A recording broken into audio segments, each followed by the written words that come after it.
अस्सलाम वालेकुम। जिगर हमारे जिस्म का सबसे अहम ऑर्गन है। ये हमारी बॉडी को जहरीले मादों से पाक करता है और जिस्म को सेहतमंद रखने में अहम किरदार अदा करता है। हम सभी जिगर की सेहत के बारे में बहुत ज्यादा फिक्रमंद भी रहते हैं। आज आपको बताते हैं कि कैसे आप अपने पाँव में ज़ाहिर होने वाली कुछ खास अलामत को देखते हुए अपने जिगर में होने वाली बीमारियों और तब्दीलियों को भी पहचान सकते हैं। इनसे आप कुछ अंदाजा लगा सकते हैं कि आपका जिगर कितना सही काम कर रहा है और आप मजीद तशखीस के लिए अपने डॉक्टर से मशवरा करके जिगर में होने वाली किसी बड़ी बीमारी या किसी बड़ी मुसीबत से वक्त से पहले भी जान छुड़ा सकते हैं। क्योंकि अक्सर लोग इन पाँव में होने वाली तब्दीलियों को या तो पाँव की खुश्की या एलर्जी समझते हैं और एक आम सी सोजिश या खारिश समझकर मुख्तलिफ क्रीम्स, मॉइस्चराइजर्स और मुख्तलिफ दवाइयाँ इस्तेमाल करते हैं। इसलिए आज की वीडियो में हम आपको जो अलामत बताएंगे उन सबको गौर से देखिए और समझिए, क्योंकि आपकी सेहत सबसे ज्यादा इंपॉर्टेंट है। और देखिए कि पाँव में जाहिर होने वाली ये अलामत कहीं जिगर की किसी खराबी की वजह तो नहीं। ये जानना आपके लिए इसलिए जरूरी है कि बर वक्त सही इलाज करके आप खुद को एक बड़ी मुसीबत से भी बचा सकते हैं। तो आइए जानते हैं कि वो कौन सी 10 खास अलामत हैं जिनसे आप अपने जिगर की सेहत का अंदाजा आसानी के साथ लगा सकते हैं। और साथ ही वीडियो के आखिर में ये भी बताएंगे कि किन चीजों का ख्याल रखकर आप अपने जिगर को और मजीद सेहतमंद बना सकते हैं। मेरा नाम है डॉक्टर इमरान जफर और आप देख रहे हैं न्यूट्रिशन विद डॉक्टर इमरान। अगर आपने चैनल को अब तक सब्सक्राइब नहीं किया तो लाजमी सब्सक्राइब कीजिए। तो सबसे पहले नंबर पर है एड़ियों का फटना। जिगर खराब होने की वजह से बाज दफा आपकी एड़ियों के गिर्द जिल्द फट जाती है और बहुत ज्यादा खुश्की हो जाती है और इसी फटी हुई जिल्द से कई दफा खून भी निकल आता है, जिसे ठीक करने के लिए हम या कोई मॉइस्चराइजर या कोई और दवाई इस्तेमाल करते हैं, जिससे वक्ती तौर पर आराम तो आ जाता है लेकिन ये मसला दोबारा हो जाता है। पाँव की एड़ियों की ये हालत आपके जिस्म में विटामिन B3 की कमी की वजह से भी हो सकती है। जब विटामिन B3 की कमी होती है तो पाँव में दरारें भी पड़ जाती हैं और इसकी दूसरी बड़ी वजह ओमेगा 3 की कमी है, जिससे एड़ियां फटने का मसला पैदा होता है। इन दोनों विटामिन B3 और ओमेगा 3 की कमी जिगर के मसाइल की वजह से होती है। दूसरी बड़ी अलामत है सुर्ख, भूरे या जामनी धब्बे जिल्द पर पड़ जाना। दूसरे नंबर पर अगर आप पाँव के ऊपर के हिस्से में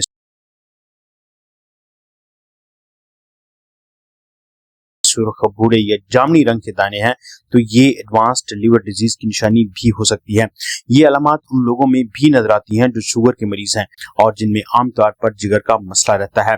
ये धब्बे बुनियादी तौर पर इसलिए होते हैं कि खून में प्लेटलेट्स की तादाद कम हो जाती है। जब जिगर खराब होता है तो एक प्रोटीन जिसे हम थ्रोम्बोप्रोटीन कहते हैं वो कम बनती है। इसकी वजह से प्लेटलेट्स की कमी भी हो जाती है। थ्रोम्बोप्रोटीन और प्लेटलेट्स की कमी की वजह से खून सही तरह से नहीं जमता और छोटी छोटी नालियों में खून रसने लगता है। हमें लाल धब्बों की सूरत में भी नजर आने लग जाता है। ये मसला ज्यादातर उन लोगों में भी होता है जिन्हें लिवर सिरोसिस या फैटी लिवर होता है। तीसरे नंबर पर जिगर के खराब होने की वजह से पाँव की जिल्द खुश्क और खुदरी हो जाती है।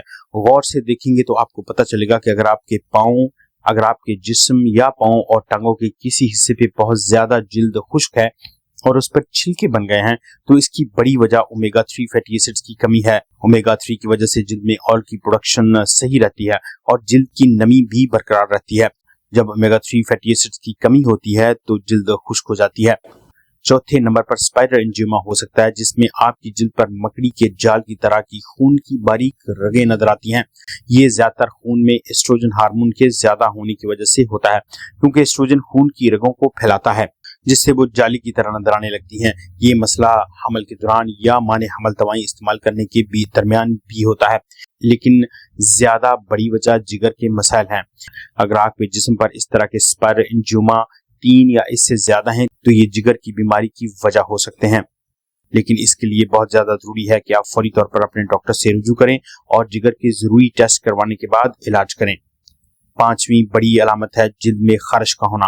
पांचवें नंबर पर अगर आपकी जिल्द में ज्यादा खारिश रहती है, खास तौर पर पाँव और हाथों के तलवों में भी, तो ये भी जिगर के किसी मसले की वजह से हो सकता है।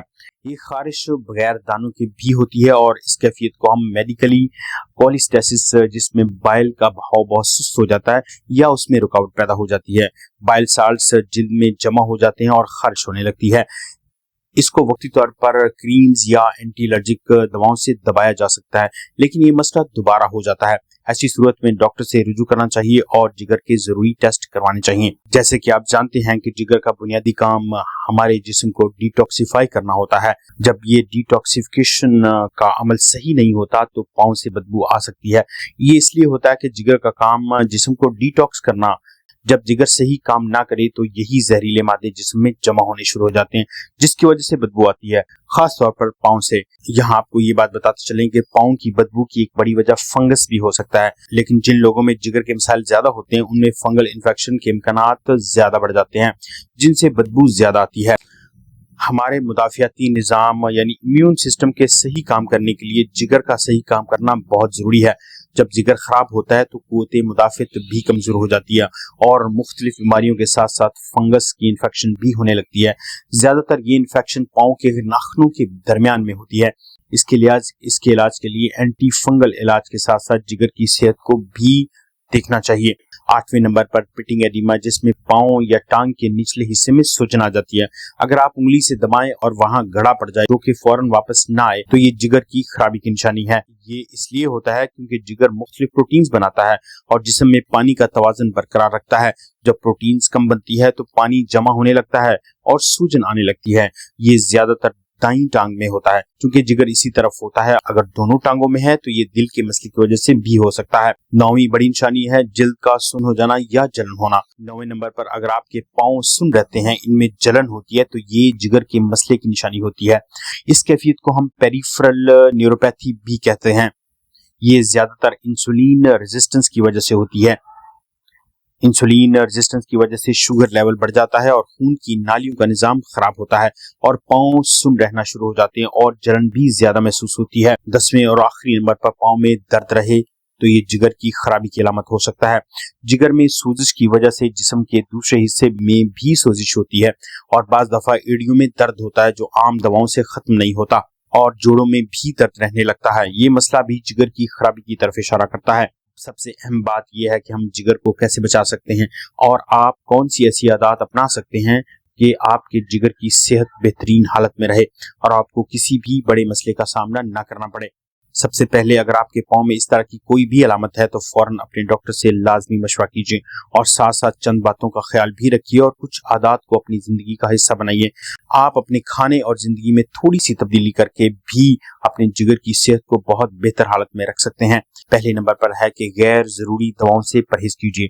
कोशिश कीजिए कि बिला वजह दवाएं ना खानी पड़े क्योंकि इनके जहरीले असरात और साइड इफेक्ट से जिगर को नुकसान पहुंचाते हैं। बहुत सारी दवाइयां ऐसी होती हैं जो जिस्म में असर दिखाने के बाद लीवर के यानी जिगर के रास्ते से टूटकर बाहर निकलती हैं।